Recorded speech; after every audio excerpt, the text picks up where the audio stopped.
The disappearance of Ashley, Kansas.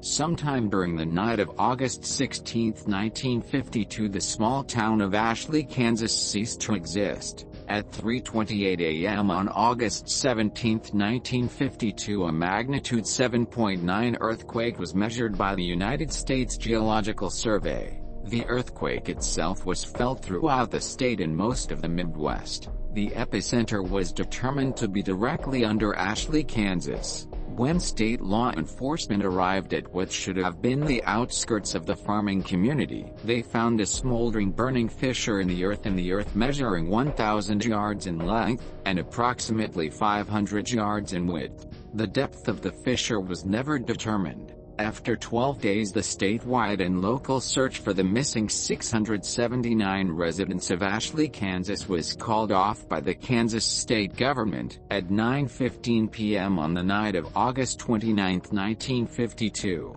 all 679 residents were assumed to be dead. At 2:27 a.m. on August 30, 1952, a magnitude 7.5 earthquake was measured by the United States Geological Survey. The epicenter was situated under what used to be the location of Ashley, Kansas. When law enforcement investigated at 5:32 a.m., they reported that the fissure in the earth had closed.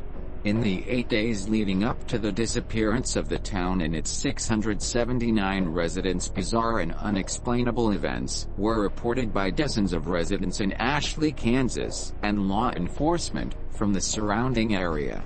On the evening of August 8, 1952 at 7:13 p.m. a resident by the name of Gabriel Jonathan reported a strange sight in the sky above Ashley. The town itself, having no official branch of law enforcement, called into the police station of the neighboring town of Hayes. Gabriel reported what appeared to be a small black opening in the sky. Within the next 15 minutes, the Hayes police station became overwhelmed with dozens of phone calls, all reporting the same phenomenon. The phenomenon was never reported by any neighboring communities. A decision was made to send a trooper to Ashley to investigate the matter the following morning. At 7:54 a.m. on the morning of August 9, 1952, Hayes police officer Alan Mace radioed the Hayes police station. He reported that despite following the one-way road leading into Ashley, he had become lost. According to his report, the road continued along its normal path, but somehow ended up back in Hayes. Officer Mace went on to add that the road never curved or bent in any direction. At 9:15 a.m., 7 of the town's 10 police cars were sent to investigate the situation, and all members of the team came to the same conclusion. The only road leading into Ashley stopped leading into Ashley but instead led back to Hayes.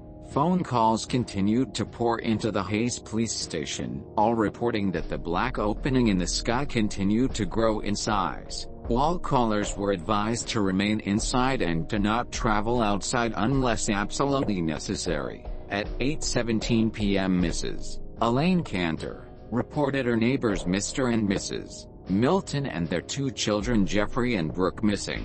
According to Mrs. Cantor's phone call, the Miltons attempted to leave town in their family car earlier in the evening. They never returned. Law enforcement officials from Hayes never reported the car or individuals coming up the one-way road.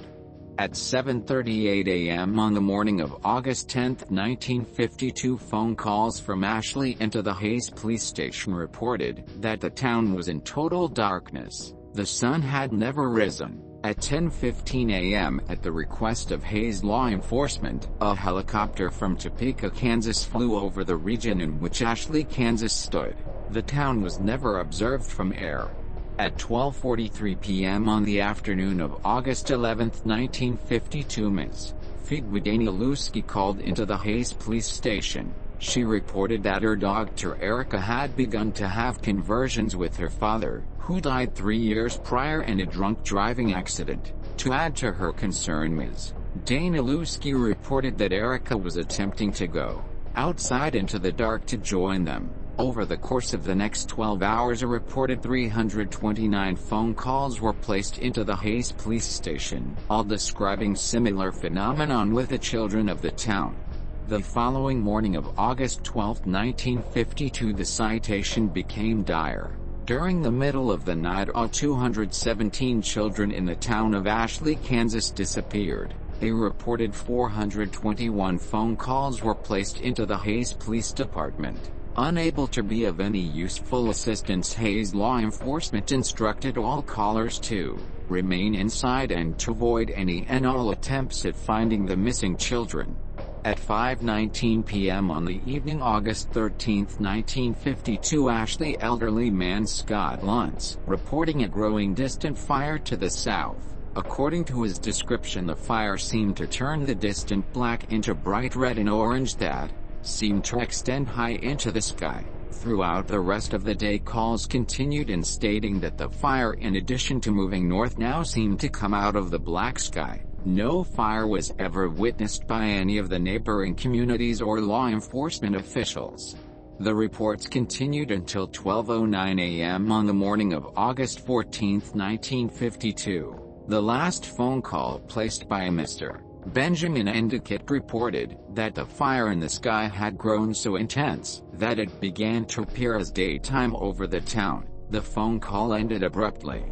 From the phone call placed by Benjamin Sherman Endicott, Benjamin